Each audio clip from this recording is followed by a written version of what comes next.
doing a cooking video. As you can tell by the title of this video, the thumbnail, my chef's coat, the knives in the background. So it's gonna be a little informal because I wanted to do it sort of like vlog format, because I figured, guess what? That's how everyone does dinner for their families in their home. You know, it's what can we gather? What can we scrap together? What are we gonna do? Like, you wanna get dinner ready in a jiffy, but you want it to be good and you want to, I feel, cook for your family as much as possible, right? So you guys are familiar, you know I have 2 sons, almost 4 and 7, and getting them to eat anything at this stage in life it's very hard. So this is actually my son's favorite meal that I prep for him, and it's the only way that I can get him to finish his meal and to eat carrots. I don't know why, but it's really important for my children to eat carrots, okay? So today I'm gonna teach you guys how to make albondigas, and along the way, I'm gonna give you guys a few pointers on chopping, cutting, freezing techniques, things like that, stuff that you would find useful, helpful, and I think that's it. There's gonna be a couple of substitutes that you guys can incorporate if needed. So what are albondigas? Albondigas is a soup. It's a caldo, a Mexican caldo or soup that is basically meatball soup. It's made with meatballs that have egg, rice, tomato, onions in them, and you can incorporate whatever vegetables you want in the actual soup broth of it, broth of the soup of it, what, you know what I'm saying. But traditionally it has carrots and zucchini. So today I'm gonna show you my family's traditional way of making it. Now there is a little bit of a debate with albondigas whether they have rice in the actual meatball or in the broth. And there's another debate on whether you put mint in the caldo or the soup or you don't. My family doesn't. We don't do mint in albondigas, and we do rice in the meatball. Let's go ahead and get started. I don't know if you guys can tell or can hear, but I already have a pot of boiling water behind me, and that's very important. It's very important to incorporate mise en place in your routine. I feel like it kind of demystifies things in the kitchen.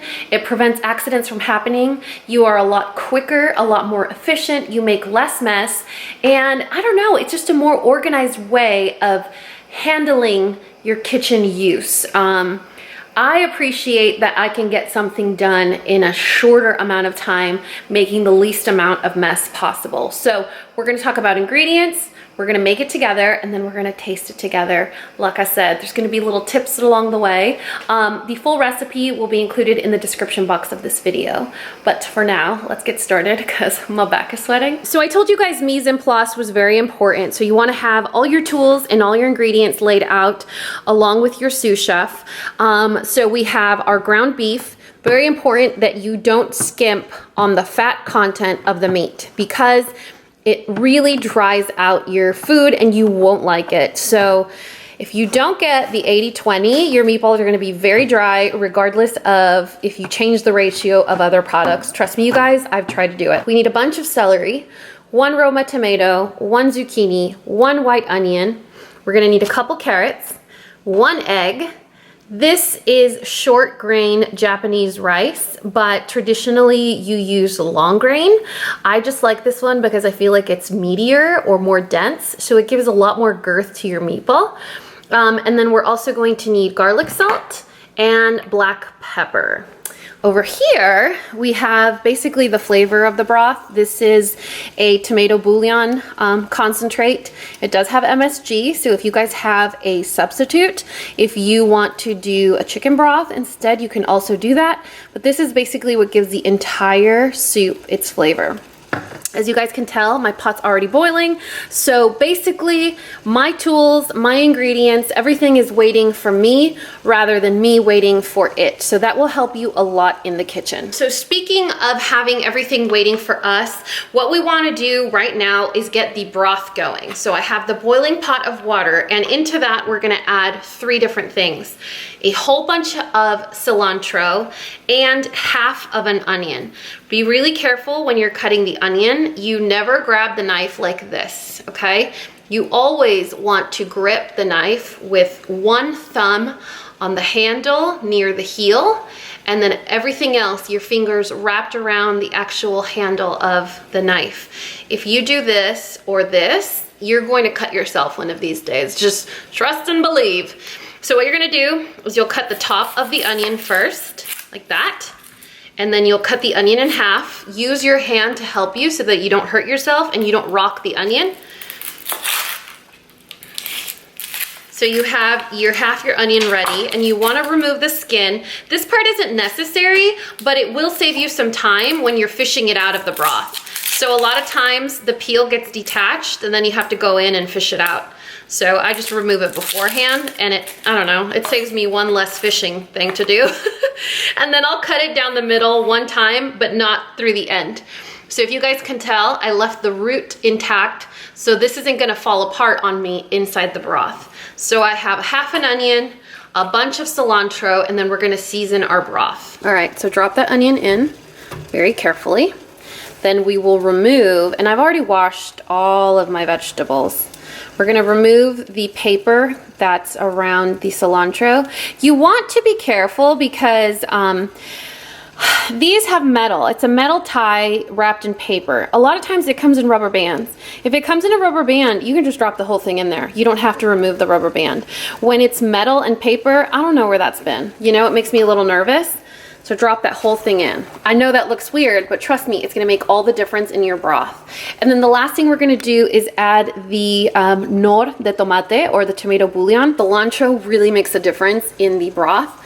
So I go in and I do about a thin layer over my cilantro. That's just my super fancy measuring technique. And I let this hang out. Once the cilantro is see-through, the onion is translucent, it's done its job, you fish it out and you get rid of it. Can you eat it? Absolutely. Do I? I don't. I want my soup to look pretty. So we're going to implement a technique that is knead it twice, chop it once, knead it 3 times, chop it once type of thing, right? So we chop the onion and we put it in the broth. Ordinarily, you chop it all at the same time, right? From this onion, I'm only going to need about 1/3 of it, and this is what's gonna go into the meatballs. Set this aside. When I make albondigas, I also do another side dish, whether it's rice or beans or something else for the kids. And I'll usually implement this leftover onion so that I don't have to put it back in my fridge. So have a little pile of trash. Instead of going back and forth to the trash can, I'll find something convenient around. So I have like the egg carton that's empty. I'm gonna need this egg later. So I'll just start piling the trash here, and that saves me a ton of time from walking back and forth to the trash can. Another thing that I want to stress with you guys is when it comes down to chopping, it can be scary. You're using a sharp tool. It's not about doing it fast, it's about doing it right. So when you're doing something like meatballs and the size of the onion is very important, take your time. Do a good job. It's not a race. When I get to the curve of the onion, I go in sideways. When I get to the height or the highest part of it, I go straight up and down. So sideways and then straight up and down, and then I'll turn it and keep chopping. So I'll show you guys the first slice. It's on an angle. It's about a 45-degree angle. And I keep going. So I'm essentially following the curve of the onion so that it stays in place. And the uniformity is going to be there with the finished product. So now that we have all our perfect little slices, you see that? All the little slices, you can go in slowly and always tuck in your knuckles and do your cuts.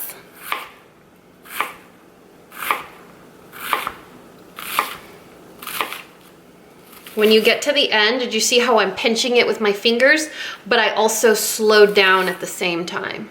This is when your sous chef comes in handy. She likes to verify the scent of the onion to make sure that it's what you are actually doing or cutting. Don't give your dogs onions, it's poison. When you get to the end, you don't have to be as precise because obviously it's a lot messier. Then for albondigas, this would be a fine dice, right? This is a fine dice.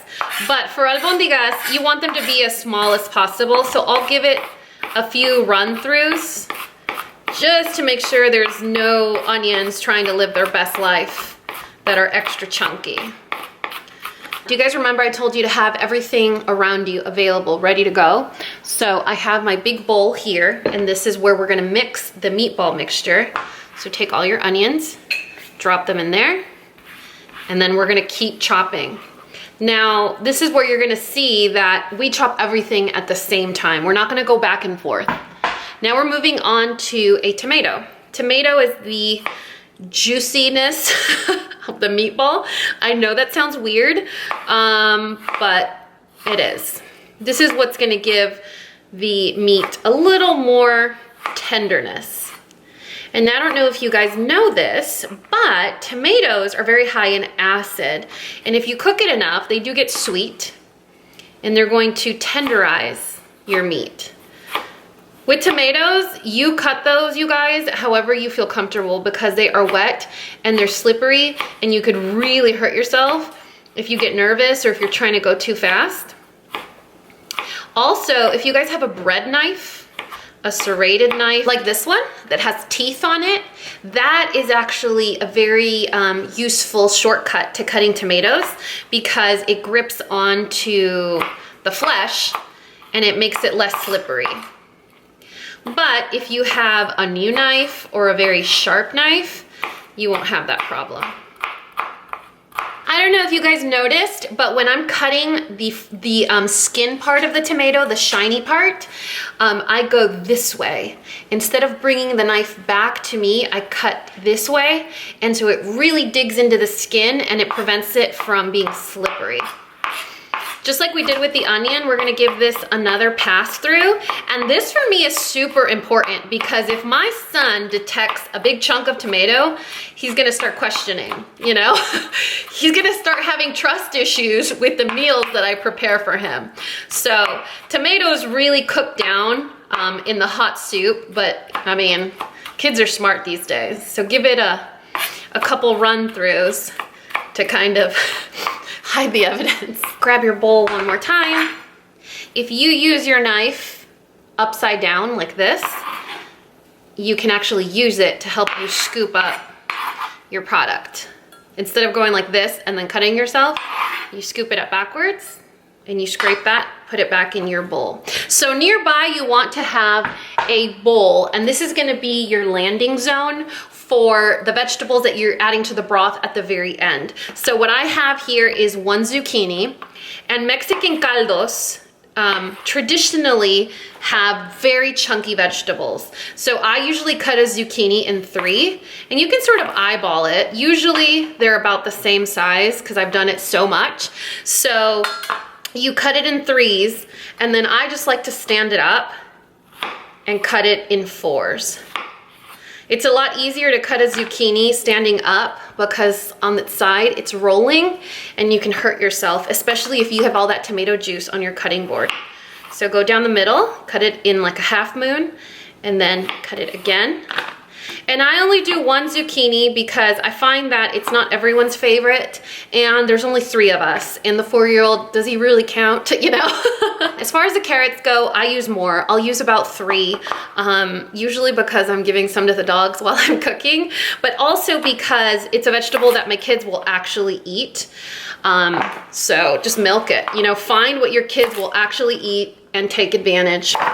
With the carrot, there's no cool shortcut on how to cut it, but you want to make sure that it's similar to the size of your zucchini. So you want it to look uniform, and same thing. This one, unfortunately, I wouldn't recommend cutting like this because it's a very hard root vegetable and you can hurt yourself. But you could also hurt yourself this way. I just feel like the length of the cut is a lot quicker this way than this way. So grab it, pinch it on both sides, put your knife in. See how I'm gripping the blade? Put your knife in on the middle and then cut down. Roll it and cut again. So you're gonna have similar sized pieces of vegetable. Okay, so let me show you guys how easy the rest is gonna be. You have your bowl for mixing your meatballs. Then we're gonna have our little trash bin. You can put this in the compost if you want because, I mean, it's all biodegradable. We have our 1 egg, so we'll crack that into the bowl. And then we're gonna go in with our ground beef mixture, or rather our ground beef. And like I told you guys, I do 80-20. I find it's the perfect ratio. You also want to make sure you use the right amount. So I always get the 2 pound, are you gonna use all of it? I always use the 2 pound container of ground beef, but I will take about, I would say 6 to 8 ounces of it out. So I kind of eyeball it. That's about 6 to 8 ounces. And I will put this in a separate container. These are like mom hacks, you guys. I'll put it in a separate container with like my leftover onion, and then I will saute this together with garlic and a jar of pasta sauce during the week, and that's another meal. And my kids eat peas, so I'll just steam a bag of peas and then make pasta with whatever I had left over. So essentially they're eating all the same foods. You go to the grocery store once, but you're making home-cooked meals. I don't know if any of you guys noticed, but I didn't peel the carrots. I never peel carrots. I think it's a waste of time. I think you're wasting a lot of the food, and a lot of the nutrients in the carrot are found in the skin. No one's gonna get their feelings hurt for a little carrot skin, you know? Okay, so we have the onions we cut, we have the tomato, 1 egg, and then all that ground beef. We're just gonna dump it in there. And now we're gonna do 1 trip to the trash can with this. In this bowl, we are going to put in some rice. That's about a good amount. Kind of how I did the visual on the surface of the pot with the tomato bouillon or the Knor. I'm doing the same thing with rice. I just want a thin layer over the meatball. That kind of gives me an idea. I do have the correct ratio written in the description box of this video. Then I'm also gonna go in with freshly cracked black pepper. Same thing. I kind of eyeball it, cover the surface of the meat. My boys are really sensitive to spicy food, so if I go a little overboard on cracked black pepper, they don't forgive me. So we got the black pepper, and then we're gonna go in with garlic salt. You can use regular salt. I just feel like ground beef is already so boring, it needs that extra oomph added to it. So again, I'll do a thin layer over the top of the amount of beef that I have. And then this is where you can get a little nasty. You can use a spoon and take, you know, a couple hours to fully combine, or you can use your hands. Could you use gloves? Sure you can. A lot of people have latex gloves or some variety of latex gloves in their kitchen because they can't handle meat. I went to culinary school and we got pretty nasty. So I'm used to the feeling of like raw protein and butter on my hands and eggs and all of that good stuff. But I do like to get in with the spoon. I don't know if you see what I'm doing. I'm kind of piercing it and turning. So I'm kind of chunking it up with the spoon. And I'm not doing this with the spoon because I don't like the feeling of the cold meat. I'm doing it with the spoon because ground beef has air pockets. You can't eat ground beef rare, right? So when you get a steak, it is a piece of muscle. There's no bacteria inside of it because it hasn't been cut. It hasn't been penetrated. The inside of the muscle tissue hasn't been exposed to oxygen, right? Exterior microbials. So you can get it rare and eat it raw and not get sick. Ground beef has completely been penetrated. It's been exposed to all the microorganisms on the planet, sometimes harmful ones. So you can't eat ground beef, rare, medium rare, or any of that. So because there's so many air pockets, if I go in with my hands and I squeeze it, I'm compacting the meat and I'm making it tough. So you don't want to squeeze it together. When you're making burgers on the grill, have you guys ever seen people flip a burger on the grill and then they do this? And they squeeze it down? You're squeezing out all the juice. You don't ever want to do that. No, don't ever press together ground beef. So what I'm doing is I'm sort of chopping it up to evenly disperse it, but I don't want to mush it together right now. I want to do that at the very end so that the meatballs are airier, softer, more tender, but I'm still mixing all the ingredients in there evenly. So it's kind of like a secret, right? Because if you didn't go to school, you don't really think about those things. So what I'm doing is I'm breaking it up without compacting it together. So I don't want to make it dense or tough. So kind of pierce it and turn it, pierce it and turn it. Mix all those ingredients together. Then once it looks pretty well combined, then you can go in, you know, with your hands and mess with it. But you want to be as quick as possible and handle it as little as possible.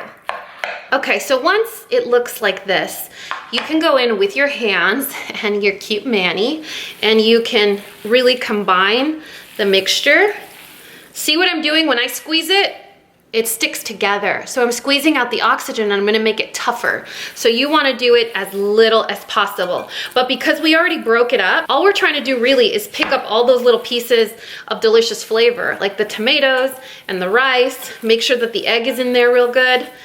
Make sure that it's seasoned properly. Now we're gonna do the meatballs, and you can get creative. You can make little ones, you can make big ones, you can make big matzo ball size ones, or you can make really little ones. My mom actually would make both. She'd make big ones for my dad, and then she'd do like the littlest tiny, smaller than a golf ball for my brother and I. So we were like, oh my God, I ate 6 meatballs, but they were they were really little ones. Okay, so I put on gloves just because I need to be reaching over to my camera and hitting buttons, and I really would hate to leave some ground beef juice on my camera. So you want to make life easy for you, right? So I bring the ground beef mixture to my pot. I want to make sure that I have it on something that is heat proof, something that's going to make sure my bowl doesn't shatter. This is a heat proof bowl, but still just make sure you're always safe. Safety in the kitchen is number one. Not food, not eating, not fun. It's always safety. So you can tell the cilantro has changed color and the onion is almost translucent. So here is where you decide how you want to live your meatball soup life. While you can go in with a sieve or some sort of scooper to remove this, you can also use it to your advantage, and that's what I do. Now, a clear soup broth is essential because it makes it look pretty, but if you're new in the kitchen, you want to make sure that you do all the measures to prevent splashing or burning, because that's when you grow hesitant to be in a kitchen. You get scared, you get nervous. So with the cilantro here and the onion, while we're not gonna be able to remove everything safely after we add the meatballs, we're also allowing ourselves this little safety raft that will prevent splashing when we're doing the meatballs. So do you wanna prevent a burn or do you want a clear broth? It's up to you, and it also depends on how much experience you have. So have a measurement tool around so that you can make your meatballs pretty if you'd like. So a really good amount for an albondiga is about 1/3 cup. I just do whatever I want because it's meatball and I don't care, and it's always delicious, right? So I'll just take whatever spoon I'm using and I'll scoop about that much in my hand. So I don't know if you guys can tell. That's a really good, decent sized meatball. And instead of squeezing it, I roll it between my hands. Pretend that you're playing with Play-Doh or clay. And all you're doing, you're not pushing down. You're creating sort of like a little mold in between your hands. And you get a cute little meatball, right? Just like that. And you use the cilantro like a little raft. And there's no splash. So go again. Take the same amount. Again, I told you guys, the amount really doesn't matter because they're all gonna cook together. You can't overcook a meatball that's in a broth. You know, there's like literally no way to overcook it because you're always gonna be eating it in a broth. So it's always gonna be juicy and delicious. So I don't know if you guys can tell, but there's little cracks in it. That's okay. It's not gonna fall apart. I promise it's not gonna fall apart.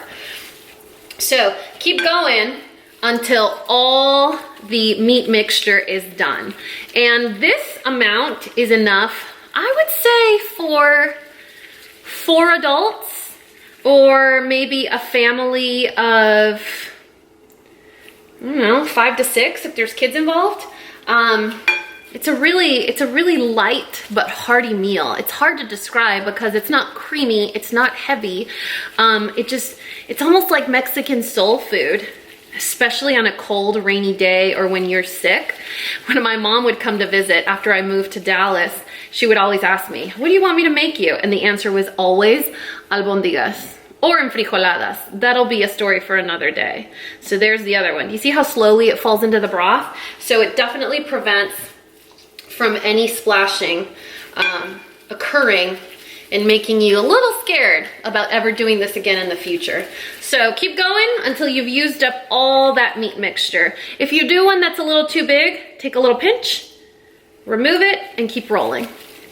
One thing you want to note is you want to compensate the flame. So I'm using cold ground beef, cold tomatoes, cold eggs, and I'm putting it into a pot of hot broth. So when I add cold meatballs in here, I need to turn up the heat so that I can keep that heat level the same. Otherwise, it's gonna turn into a lukewarm bathtub, and we don't want that. So once the temperature stays or comes back up, you can turn it back down again. And right now, you're working at, let's see, it's about a medium size flame. And you want it to be a very, very low simmer. You don't want there to be any aggression in the water or the bubbles because your meatballs will fall apart. So make sure that your meatballs aren't bouncing around inside your pot. All right, you guys, pro tip. We're waiting for those meatballs to cook. That's gonna be at least 20 minutes. So what do you do right now? Right now is when you're going to wash the meatball bowl, wash the cutting board, wash the spatula I used to pretend I was flipping burgers, put the salt away, etc., etc. So what we're gonna do is we'll wash this, we'll put this away. I already have the lid ready to go, you see that? So I'm ready for my second meal of the week. This I'm gonna bring next to the stove over here so that I could just drop it in when it's convenient. I don't need these oven mitts anymore, so I will put them away. Do you see how the bubbles are getting aggressive? Turn it down. You don't want that super aggressive rolling boil because your meatballs will fall apart. So take your dirty bowl. We're gonna put this in the sink. I don't know if you guys do this, but I always leave my knives out next to the sink. I never put them inside the sink. They shouldn't be in water, and this kind of reminds me to wash them immediately. I wouldn't recommend, though, sticking the blade out like that. Always make sure that it's kind of like this. So then we're gonna put this away. We need to wash this. We'll put away our black pepper and our garlic salt. So I put my black pepper over here. And then my garlic salt goes in here, and don't judge me. This is an embarrassing situation right now. So we'll put this cutting board next to the sink. Then I was just using this to be fancy, but it was never involved in any food handling. So I'll put it away with my other cutting boards. The sous chef will come in, make sure that I'm doing a good job. Then I will put away that leftover rice that I was using just to be extra. So I'll put that there with all my other grains. Sous chef is still checking on my work. So, hey, look at that. My counter is clear. Everything else is just ready to go and kind of just waiting on me. This is how it should be. Whenever you are cooking, everything should be waiting on you. You shouldn't be waiting on it. So while I wait for these meatballs to cook, like I said, you don't want to be waiting for your food, but since we don't have a choice, we can't speed up this cooking process. I'm gonna clean the counter. I will put this away and I will wash dishes, and I'll check in with you guys once the meatballs are done. Okay, so this part here is really important. This is where we remove the onion and the cilantro. Like I said, you don't need to. You really don't. My mom eats this onion like that. I mean, could you imagine? Look how delicious it is. You put that on a tortilla, it would be amazing. So we're gonna pull out the cilantro, and you wanna be really careful so that you don't splash or burn yourself. Remember, safety first. I sound like that bear, that forest bear, Smokey the Bear. But yeah, I think that with cooking, it's kind of an art form. It's a really fun way to express yourself. It's cathartic. You fulfill a physiological need. I mean, you're providing nourishment. So it's a really exciting and important experience to do. However, it's dangerous, you know, and if you burn yourself or you cut yourself or you make a really big mess, it makes you not want to do it anymore, you know, and it's really important that you don't taint something as important and such an important life skill like cooking with danger, you know, I'm gonna burn myself, danger, I don't want to do it anymore. So you want to take that like special safety precautions so that it's still fun for you and that you become better at it and you find your style and, you know, your flavor profiles, the stuff you like, the stuff you don't like. You're like, oh, hey, you know, I like the way Dani made minestrone, but I'm not a fan of, I don't know, whatever. And then you're comfortable enough in the kitchen where you start to use your own substitutes. You get brave, you know? I think feeling brave in any situation gives you so much freedom to make things your own. So I don't really pay that much attention to removing cilantro because I really love cilantro. Oh, by the way, if you hate cilantro, if you're one of those people that's like, oh my God, cilantro tastes like soap, you can still eat this. And I've put it to the test. I'm putting back the broth. You don't want to waste that delicious broth, you guys. So if you have a friend that's like, cilantro is the worst, don't tell them that this is a cilantro-based broth and they won't be able to taste it. It's kind of one of those things where if you don't put it in, you'll know that it's wrong and something's missing. But if you do put it in, the people that hate it won't know it's there. I promise. I've already tested this theory. So I am not that careful to remove all the little bits of cilantro, but I am careful not to give them to my kids in their bowl because they're like, whoa, what is this? Are there secret vegetables in here you didn't tell us about? And then they get trust issues. So right now I've fished out the majority of the cilantro. So you guys can see the majority of the meatballs are floating. You want to stir carefully. And you see they're all nice and put together. They're not, none of them fell apart. None of them are crumbly. There's no junk in here floating around except the cilantro that I didn't fish out. So we're just gonna let it hang out and you'll notice the meatballs are done when the rice is done. So right now the rice is still a little firm. You can see it sticking out right there. When the rice is done, the meatballs are done. And then we'll put in the vegetables. And that's it, you guys. Okay, once your meatballs are done, there are 2 more steps and they're completely optional. It's really based on how you like your vegetables. I add my carrots first and I wait about 10 or 15 minutes and then I add the zucchini and turn off the flame. I don't like mushy zucchini. In fact, I'd rather eat it raw than mushy. Did you guys see how I added the cold carrots and immediately the bubbles got smaller? So that's again the heat compensation that you guys have to keep in mind when you're cooking. So if you're gonna go in with a cold steak on a saute pan, you'll put it in and you wanna make sure you compensate that flame. Otherwise, you see it's not boiling anymore? So raise that flame, bring it back up to temperature. And so we'll have this hanging out. We'll let this cook for a few minutes and then we'll add this. But in the meantime, we're gonna chat. So this is a really cool dish because you can do it many different ways. For example, I will cook this and a different meal the same day. And then I will let that cool down and then put it in the refrigerator. I know a lot of times we worry about things like saturated fat, right? Or corn syrup, or just those extra added foods that aren't good for us. So I always get the 80-20 fat content of ground beef, but I will cook this a day in advance. I'll put it in the fridge and the next morning, all that saturated fat has solidified at the top of the pot. I scoop it out and then I reheat it for that day's meal. So you're eating a minimal amount of fat. The actual saturated fat, that thick fat layer, you've scooped it out and you can go ahead and reheat it and eat it for that day. Another hack that I have for this soup is, I know I'm gonna eat it that day, I will make the meatballs, make the broth, and then add the carrots and the zucchini and turn off the flame. So the vegetables are just gonna sit there in the warm broth until I'm ready to reheat it at dinner. And the amount of time that it takes to reheat, the vegetables will taste freshly cooked. So there's that option. And then the third option is make the broth and the meatballs and freeze it in separate containers. And then when you're ready to eat it, add the fresh vegetables. So I'll do double this amount and I'll freeze it in containers. And when I want to eat albondigas for dinner, I will chop zucchini and carrots that day, defrost it, add it, reheat it, and it tastes like I made it that morning. So there's a lot of ways of making this dish to make your life easier. It's kind of one of those like one pot delicious wonders, you know? Plus, I told you guys, my kids love to eat the carrots in here for some reason.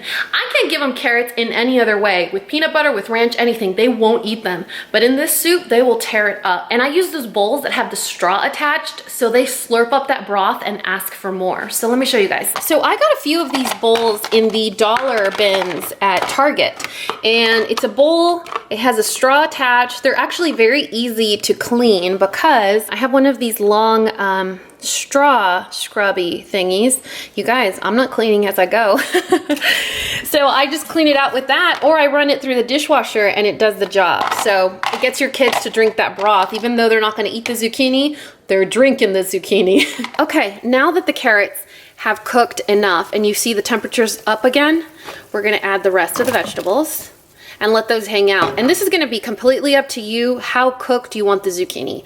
I like my zucchini to still be green, but traditionally, albondigas, the zucchini is the shade of the broth. It's cooked that long where it's kind of like a tomato broth looking smushy zucchini. It's totally up to you, but we're almost done.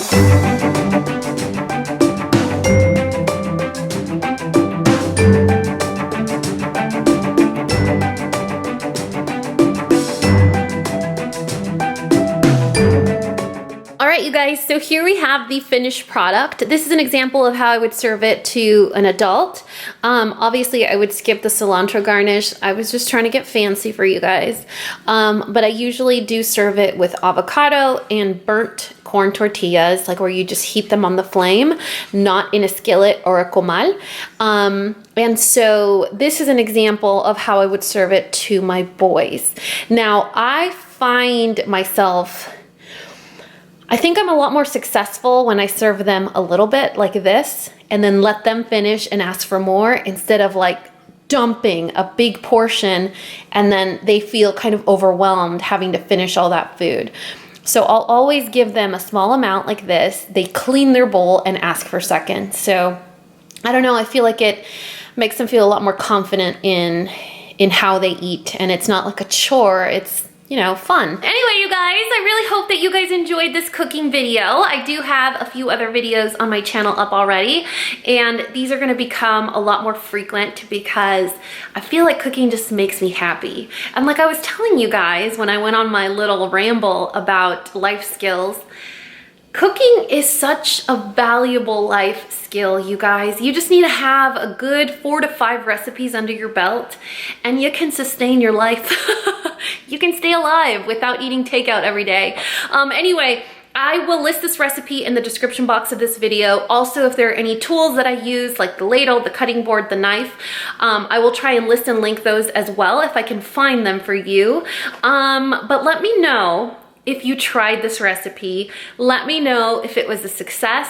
Let me know if you guys did any of the hacks or substitutes, and what your family thought. Don't forget to tag me on Instagram and Twitter if you guys take a picture, or a lot of you guys have done it on your stories and then you tag me. I love seeing that, you guys. I feel like I'm a part of it and it makes me really happy. And lastly, let me know if you find these tips and hacks included within the recipe helpful. Otherwise, I'll just cut to the chase from now on. I'll just be like, chop, saute, cook, eat, yeah. Or I can keep integrating these little tips that I have for you guys, because I feel like, you know, some of them are useful. Maybe you don't know about them, maybe you do, maybe it's repetitive, I don't know. Let me know in the comment section below. But that's it. I love you guys so much, and you know what to do. If you found this video useful, entertaining, and learned something, please give me a thumbs up and subscribe if you haven't already.